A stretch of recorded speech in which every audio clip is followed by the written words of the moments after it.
Olá pessoal, voltamos com a nossa aula de direção, como ser dirigido, como ser guiado por Deus.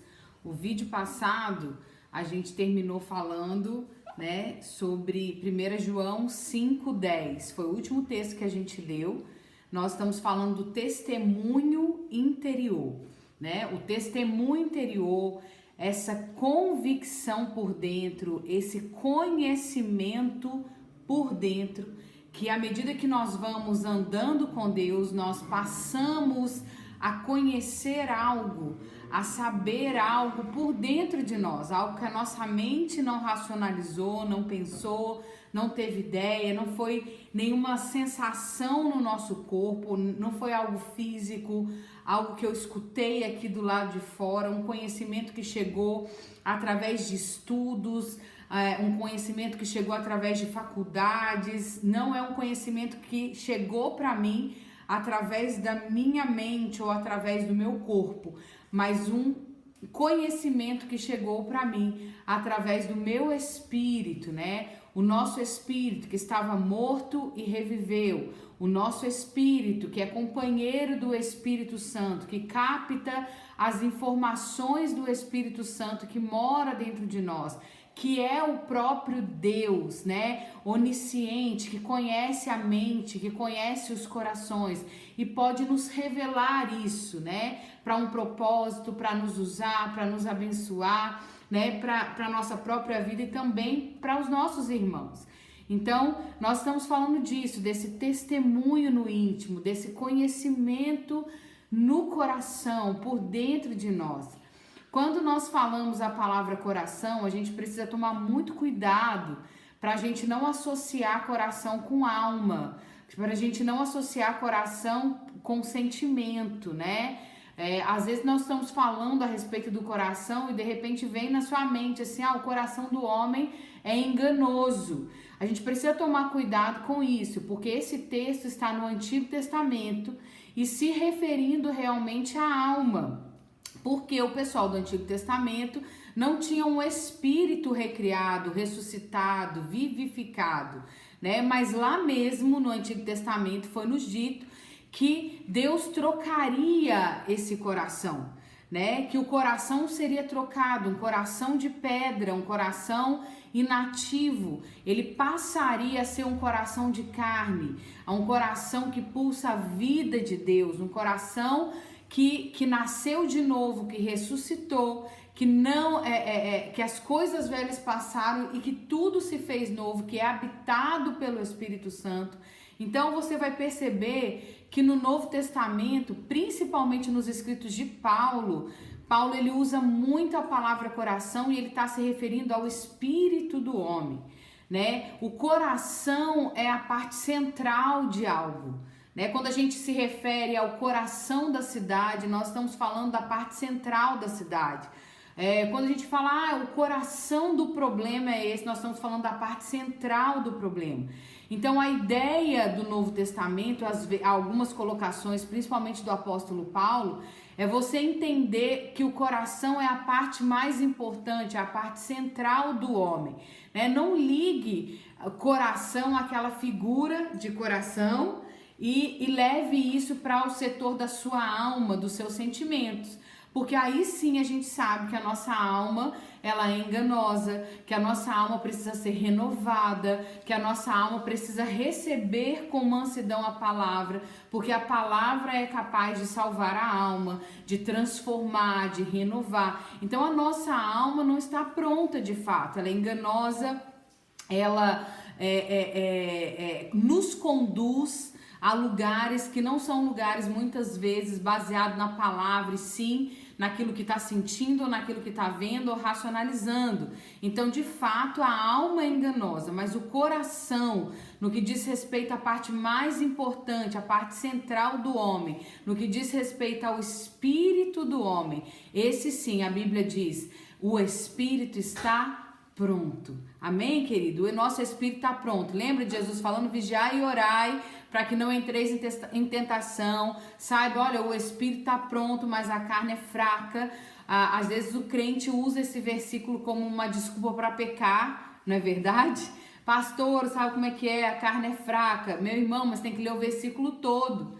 Antes de dizer que a carne é fraca, ele disse que está pronto. O espírito está pronto. A carne é fraca para ceder às tentações muitas vezes do mundo, mas também é fraca porque o nosso para ceder ao espírito que está pronto. Então essa é uma mentalidade que nós temos que ter a respeito do nosso espírito que foi recriado. Ele está pronto.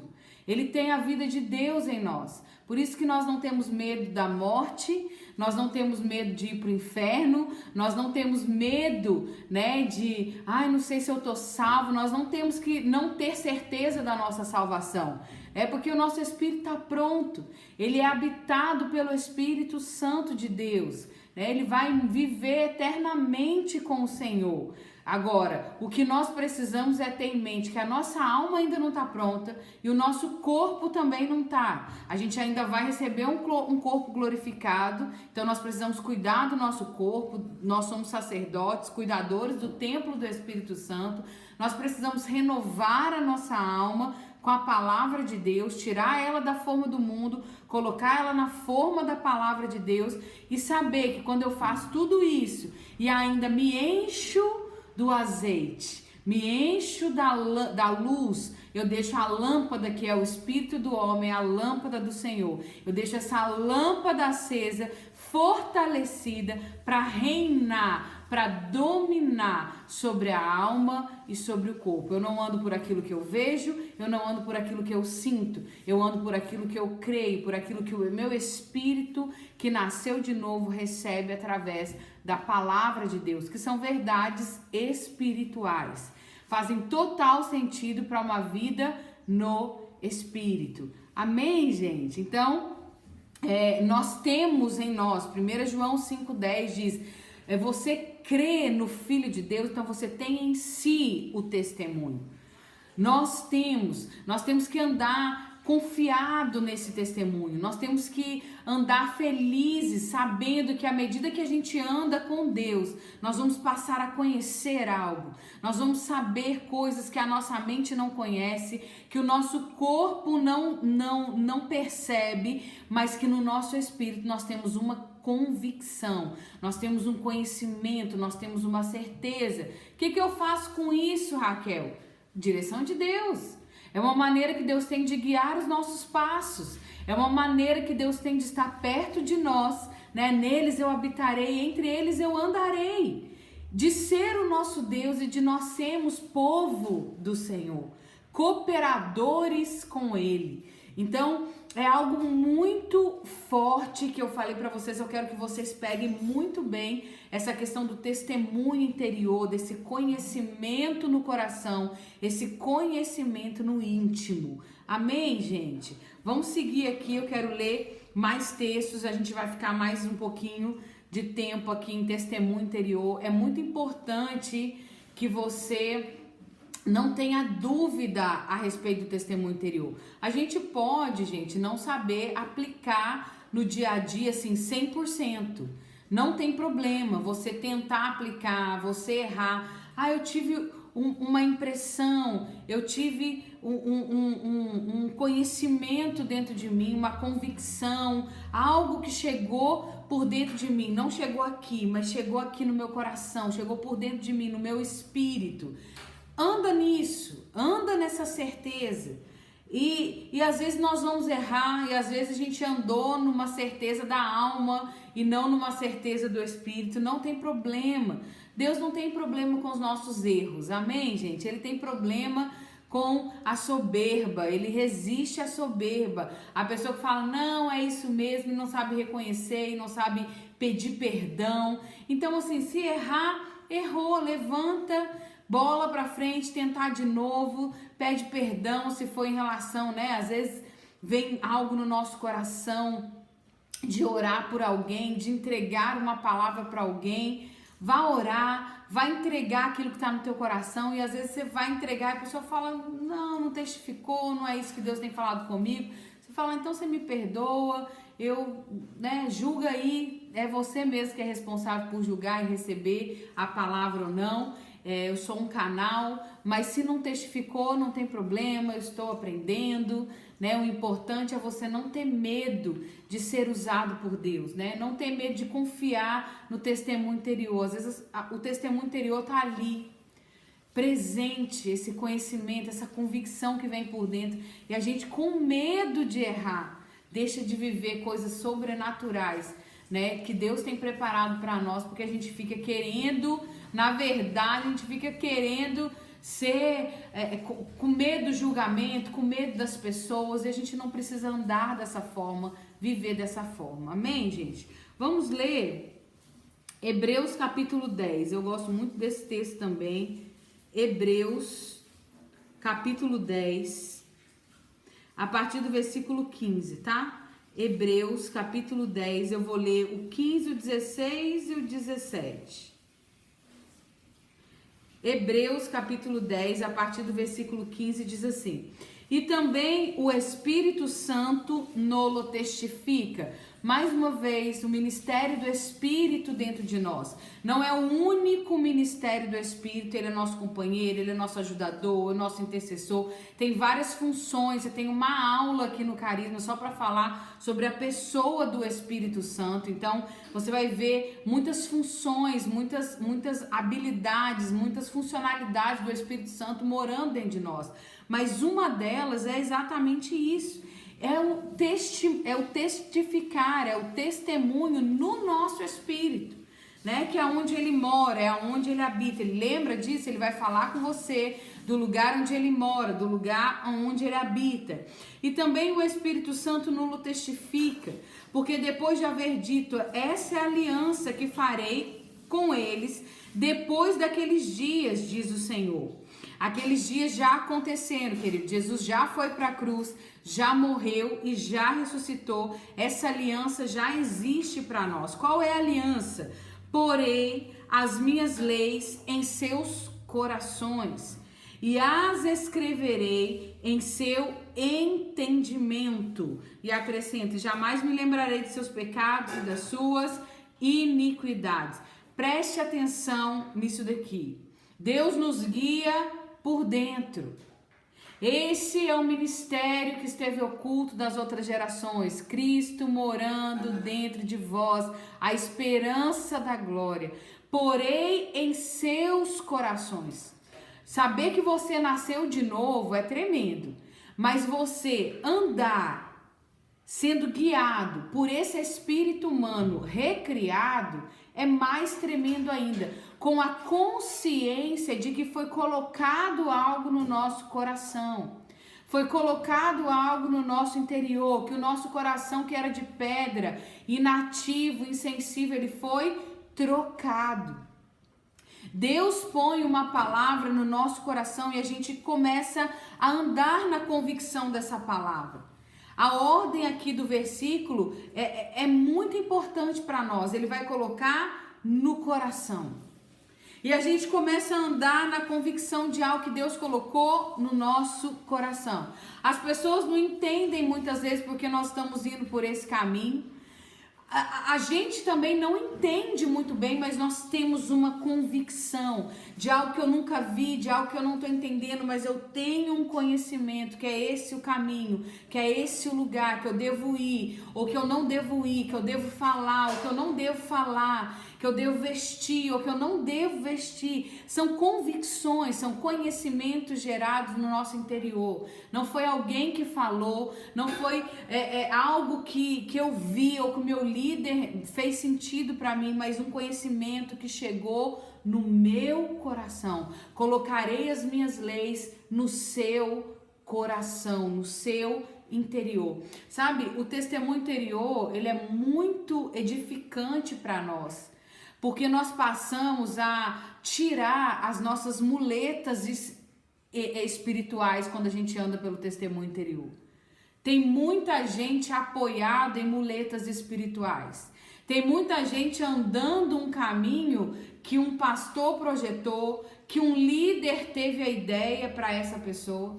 Tem muita gente que não consegue dar um passo de decisão baseado pelo testemunho interior e só consegue apoiado em algo ou alguém. O testemunho interior é quando nós crescemos, nós amadurecemos, nós entendemos quem nós somos em Cristo Jesus e a obra que Jesus fez dentro de nós. E nós passamos a tirar as muletas espirituais e nós passamos a andar apoiado no testemunho interior. Aqui no verso 16, ele diz a ordem do versículo aqui: eu coloco no seu coração. Tudo bem, ele diz que escreve na nossa mente também.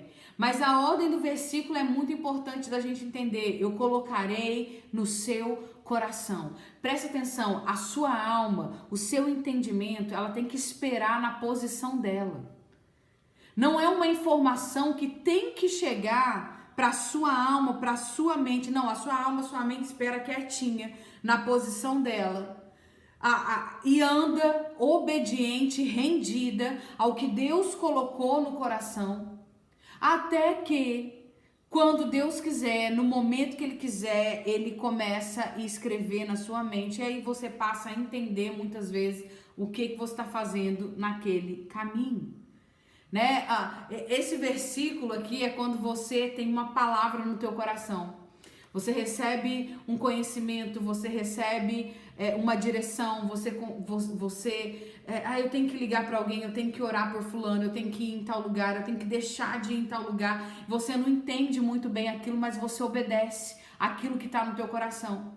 E de repente, quando você chega no lugar, quando você liga para a pessoa, quando você vai orar, quando você obedece aquilo lá, a pessoa chora, a pessoa fala, você chegou bem na hora, ou teve um livramento, eu não sei. Algo acontece e fala, agora eu entendi o que eu estou fazendo aqui.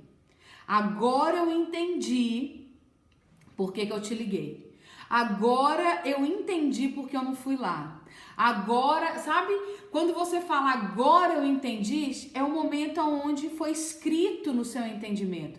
Mas você não obedeceu quando foi escrito no seu entendimento. Você obedeceu quando foi colocado no seu coração. Aprende, meu irmão, a trazer a sua alma para a voz do seu espírito.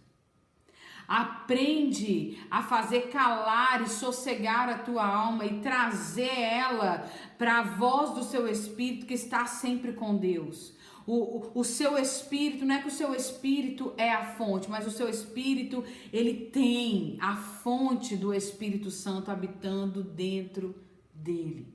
Ele tem um conhecimento que a sua mente não tem. E isso é muito sensacional. Uma vez chegou até nós um testemunho muito lindo de 2 meninos que estavam numa vigília. E eles estavam numa vigília e de repente, não sei, era de sexta para sábado, vou chutar aqui, não me lembro detalhes. Mas esses meninos, eles estavam numa vigília. E um deles teve uma impressão. Um deles teve um direcionamento, uma convicção, um testemunho no seu coração. E ele virou para o amigo dele e falou, meu amigo, eu tive uma impressão aqui no meu coração de fazer algo, vamos comigo para eu não ir sozinho? E o amigo dele falou, vamos, o que é? Ele falou, não sei direito, mas vem comigo, entra no carro. E os dois, era madrugada, e os dois entraram naquele carro e o menino começou a dirigir aquele carro e meio sem rumo, ele começou a dirigir ali no bairro, ali perto da igreja, e ele estava dirigindo e o outro amigo falou, mas é o que? Ele falou, eu não tô sabendo direito o que é, mas eu tô com a impressão que eu tenho que estar aqui fazendo isso. Ele, amém, vamos lá, tá, vamos passear de carro. E eles andando no carro, daqui a pouco ele parou o carro, né, no bairro mesmo, perto da igreja, mas no meio da rua ele parou o carro, ele falou, é aqui. E o amigo dele, é aqui o quê? E ele pegou e falou assim, pode esperar no carro, vai ser rápido. Ele desceu do carro, ele ficou de pé no meio da rua, ele olhou para cima e ele simplesmente disse uma frase, Jesus te ama. Ele entrou dentro do carro, fechou a porta, olhou para o amigo dele e falou, era isso que eu tinha que fazer. O amigo dele não entendeu nada, não tinha ninguém na rua. Mas ele disse essa frase, Jesus te ama, gritando em alta voz. E ele virou para o amigo dele e falou, era exatamente isso que eu tinha que fazer. E o amigo dele não entendeu, ele não entendeu, né? Ele pegou e falou, eles falaram assim, mas era isso, agora a gente está liberado para voltar para casa. Agora a gente está liberado, né, para voltar para a vigília, já estava no final da vigília, foram embora para casa, riram, conversaram, falaram, gente, coisa louca, né, vamos embora e tal, não sei o quê. Foram embora para casa. Chegou domingo à noite, eles estavam no culto e antes do pastor pregar, ele falou assim, olha irmãos, antes de eu pregar eu queria chamar aqui a irmã fulano de tal, porque ela tem um testemunho para dar. E a irmã subiu lá para dar um testemunho, aqueles dois jovens estavam no culto, né, de domingo à noite. E a irmã subiu lá para dar o testemunho dela e ela falou, né, sei lá, estava sumindo da igreja e não sei o que e tal, mas o fato que ela disse o seguinte, ela disse, olha, eu estava numa depressão muito profunda. Tem muito tempo que eu estava numa depressão muito profunda. A tal ponto, e a depressão era tanta, que eu decidi acabar com a minha vida. Eu decidi que eu não queria mais viver, eu decidi que eu ia pôr um fim na minha vida. Eu moro aqui mesmo no bairro e eu fui pro parapeito do meu prédio, né? Eu moro num prédio aqui mesmo no bairro e eu fui pra sacada do meu prédio, pro parapeito do meu prédio. E eu ultrapassei a sacada. Eu estava decidida a tirar a minha vida. Só que antes de pular, eu segurando ainda nas grades, eu olhei para o céu e eu fiz uma pergunta para Jesus. Eu olhei para o céu e eu disse assim, Jesus, o Senhor me ama? E gente, de repente, no meio da madrugada, eu ouço um grito de amor de Jesus por mim. Eu ouço um grito dizendo, Jesus te ama. Imediatamente eu saí daquela sacada, eu caí de joelho no chão da minha casa e eu pedi perdão para Deus, me reconciliei, devolvi a minha vida, o controle da minha vida para Jesus. Eu comecei a orar em línguas, eu fui impactar e foi uma festa de alegria dentro daquela igreja com um testemunho fortíssimo daquela irmã. Aí imagine os dois jovens, um olhando para a cara do outro e vibrando, né? Já entrando no mistério lá, dando glória a Deus. E olha que testemunho lindo, que testemunho de vida, que testemunho de livramento, olha que coisa linda que aconteceu na vida daqueles jovens. Tanto para a pessoa que estava acompanhando, quanto para que foi usado por Deus para dar aquela resposta do coração de Jesus para aquela alma, para aquela vida, para aquela filha de Deus. Mas percebe algo?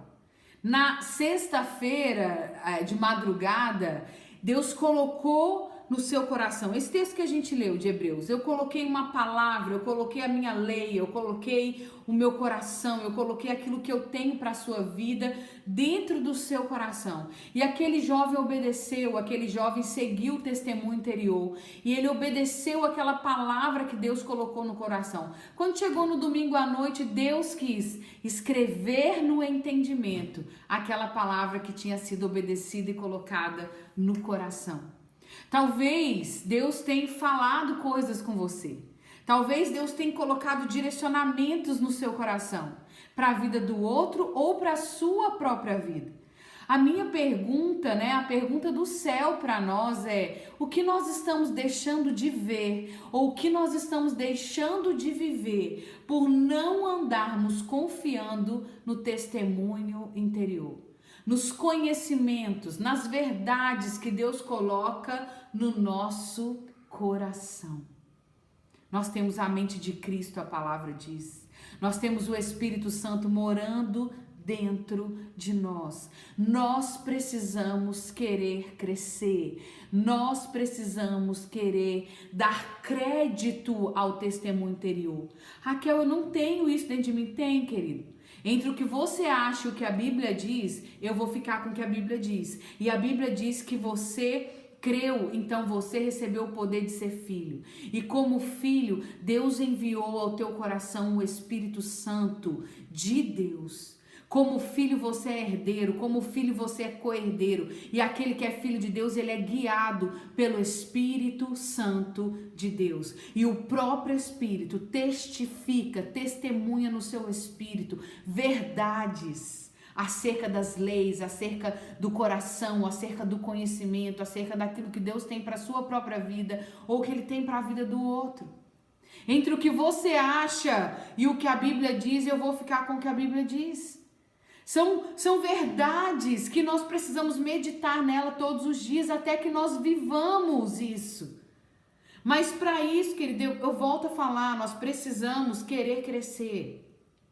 Nós precisamos andar apoiado no testemunho interior, dar crédito ao testemunho interior, meditar acerca do testemunho interior, estar atento ao testemunho interior. Por isso eu não leio a Bíblia de qualquer maneira, eu não cultuo ao Senhor, não começo a cantar louvores, eu não estou prestando atenção numa pregação à toa, eu estou atenta ao meu espírito, à voz do meu espírito, ao testemunho no meu espírito de verdades e de conhecimentos que podem chegar até mim.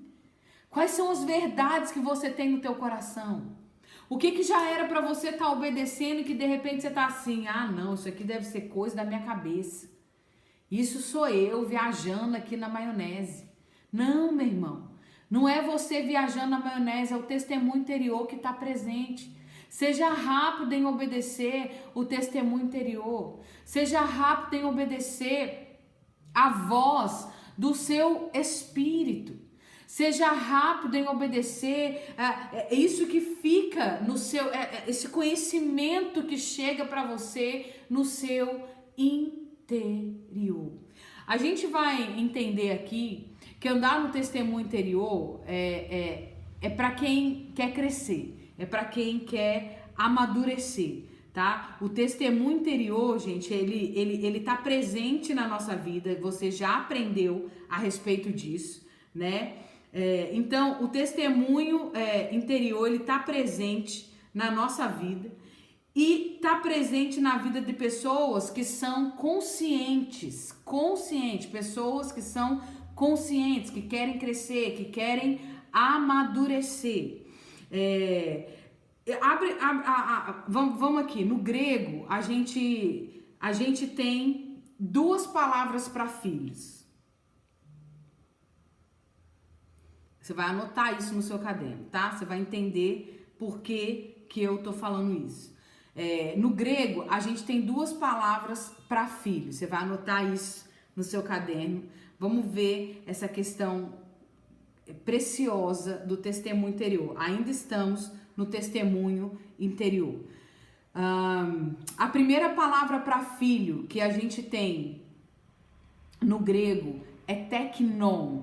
Teknon vou soletrar para você, mas é bem do jeitinho que eu falei mesmo. Teknon. T-E-K-N-O-N.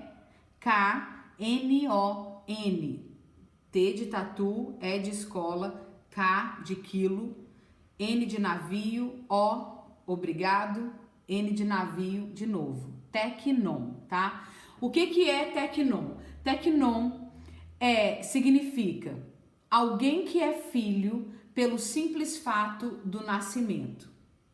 Alguém que é filho pelo simples fato do nascimento. Isso é teknon. É uma palavra grega que, quando está presente na Bíblia, é traduzida para nós como filho.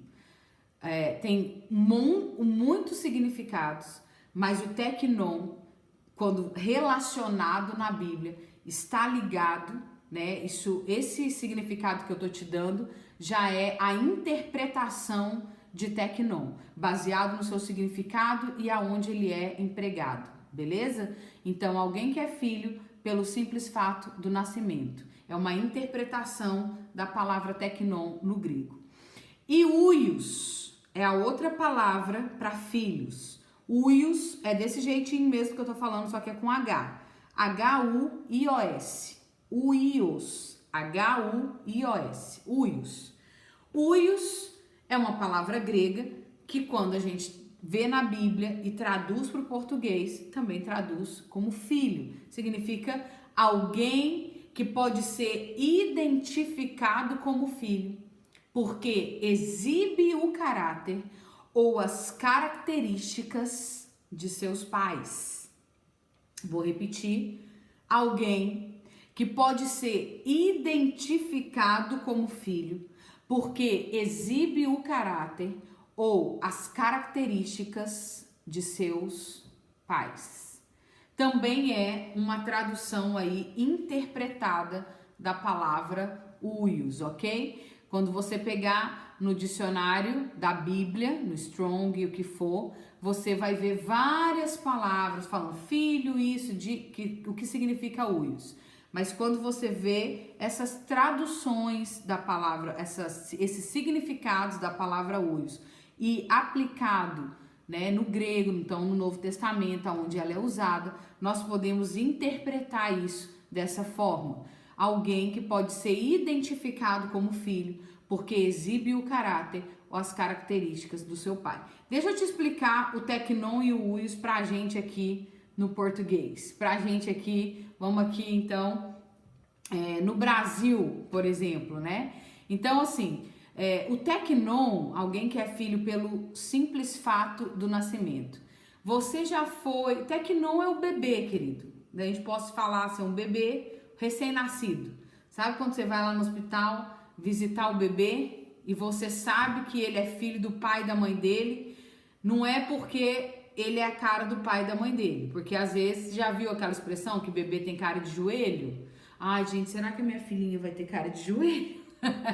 Quando você olha para a criança e você não sabe com quem que ela parece, se é com o pai ou com a mãe, mas você identifica ela como filha do pai e da mãe dela porque ela nasceu da mãe dela. Então, assim, ou ela tá dentro do quarto com a mãe dela e lá tem uma plaquinha no bercinho dela, lá tem uma plaquinha: fulana, filha de ciclano e de beltrano.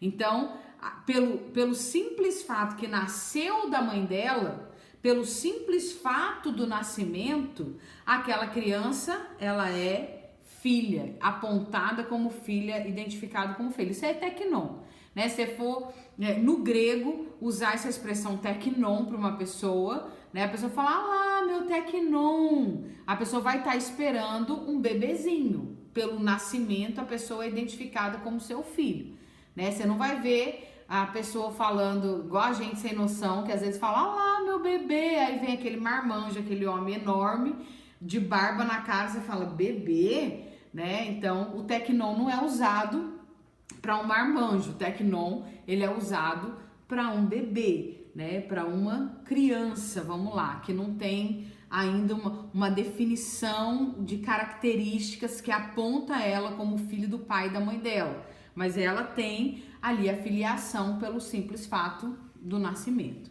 E o huios? O huios já é aquele marmanjão. O huios já é não mais aquele bebê, mas já é alguém que exibe o caráter ou exibe características de seus pais.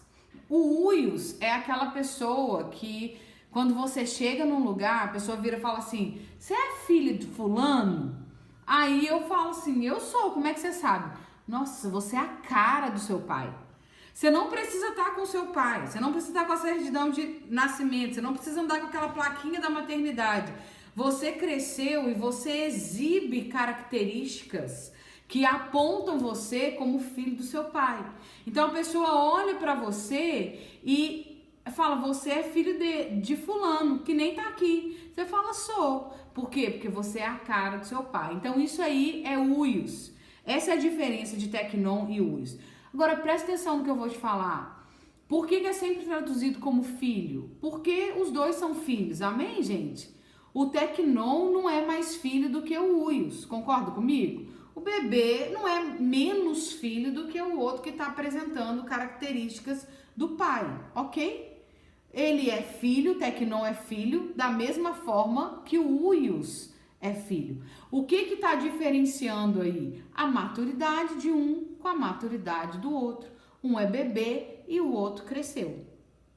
Simples para você entender teknon e huios. Pode ser que você veja isso em algum lugar, que eu cobre de você isso, que você saiba exatamente isso. Então tá, Entendido isso aqui, Tecnon e Uios, vamos olhar para o nosso texto e vamos ver esse Tecnon e esse Uios empregado, beleza? Vamos lá para Romanos 8. Romanos capítulo 8. Romanos capítulo 8. Versículo, eu vou ler primeiro o 16, tá? Que a gente já leu, Romanos 8, 16, tá aqui. O mesmo Espírito testifica com o nosso Espírito que nós somos filhos de Deus, ok? A palavra filho aí, gente, é teknon, tá? Aí no 16, tá? É teknon, se você for no original grego aqui, no Strong, você vai ver que é teknon aí. Então, vamos colocar o significado que a gente acabou de aprender de teknon. Vamos colocar aqui. O mesmo Espírito testifica com o nosso Espírito que nós somos filhos de Deus pelo simples fato do nascimento. Lembra que eu disse para você, a partir do momento que você nasceu de novo, você foi ressuscitado. Na onde? No seu espírito. O Espírito Santo veio morar dentro do teu coração e houve uma testificação, e houve um selo ali do Espírito. Você já tem o Espírito Santo morando dentro de você e você já tem, então, as informações do Espírito Santo no seu espírito. A partir do momento que você nasceu, pelo simples fato do nascimento, você é filho de Deus, você tem o Espírito Santo morando dentro do seu coração. Amém, gente? Mas olha que interessante, o verso 14, desse mesmo texto de Romanos capítulo 8, diz assim: porque todos os que são guiados pelo Espírito de Deus, estes são filhos de Deus. Percebe? A mesma palavra que usada, filhos, só que a palavra aí é uios, não é teknon. Porque todos os que são guiados pelo Espírito de Deus, estes são filhos de Deus, porque exibem o caráter ou as características do seu pai. Ele deixou de ser bebê e ele passou a ser um marmanjo, um maduro espiritualmente. Por quê? Porque exibe o caráter ou as características do seu pai. Porque todos os que são guiados pelo Espírito, perceba que aí já está falando não mais de um poder de filho, mas está focado esse verso 14 na questão de ser guiado por Deus. Gente, não só pela palavra que nós estamos lendo, mas pela nossa própria caminhada cristã. A gente percebe que o testemunho interior ele é muito forte, ele tira as muletas espirituais, começa a andar com as suas próprias pernas, mas quem é maduro espiritualmente, quem cresceu espiritualmente, quem conhece a palavra, quem tem relacionamento com Deus e começa a exibir o caráter, e começa a exibir as características, porque gastou bastante tempo, investiu bastante tempo com Deus e começa a apresentar o caráter ou as características. A questão do testemunho interior ser muito forte na vida do filho de Deus é aquele filho que cresceu, é aquele filho que amadureceu. A gente tem a habilidade de ser filho, percebe isso aqui? A gente tem a habilidade de ser filho em teknon. Mas a Bíblia está dizendo para nós que nós temos a habilidade de sermos maduros, que nós temos a habilidade de acertar sempre o alvo em uios. Guiados por Deus, com relacionamento, com a lâmpada acesa, atento ao testemunho interior. Aquele que é guiado pelo Espírito são os uios. O teknon muitas vezes não consegue perceber o guiar por meio do seu Espírito, então Deus vai guiar de outra forma. Não é verdade? Não só pela palavra, mas também pela sua experiência você consegue saber isso. Você chegou até aqui, às vezes você era bebê. Até um tempo atrás você era bebê e você não conseguia perceber o testemunho interior, mas você cresceu, você está aqui no carisma, glória a Deus, crescendo, ouvindo a palavra, e agora você consegue perceber e já aponta você já consegue ser guiado pelo testemunho interior. Nós temos o direito de filhos, mas os filhos maduros, eles conseguem ser guiados por Deus através do testemunho interior. Consegue perceber, consegue reconhecer o seu pai. Será que quando Deus olha para nós aqui, nesse momento que você está assistindo, será que Ele olha para nós e fala assim, ah lá, o meu Tecnon? Ou será que Deus olha para nós e fala assim, ah lá, o meu Uios? Não tem problema, somos filhos da mesma forma. Mas aquele que é maduro, aquele que trabalhou no relacionamento com Deus, ele vai conseguir perceber o guiar por meio do Espírito. A gente vai continuar falando um pouquinho mais sobre isso na próxima aula.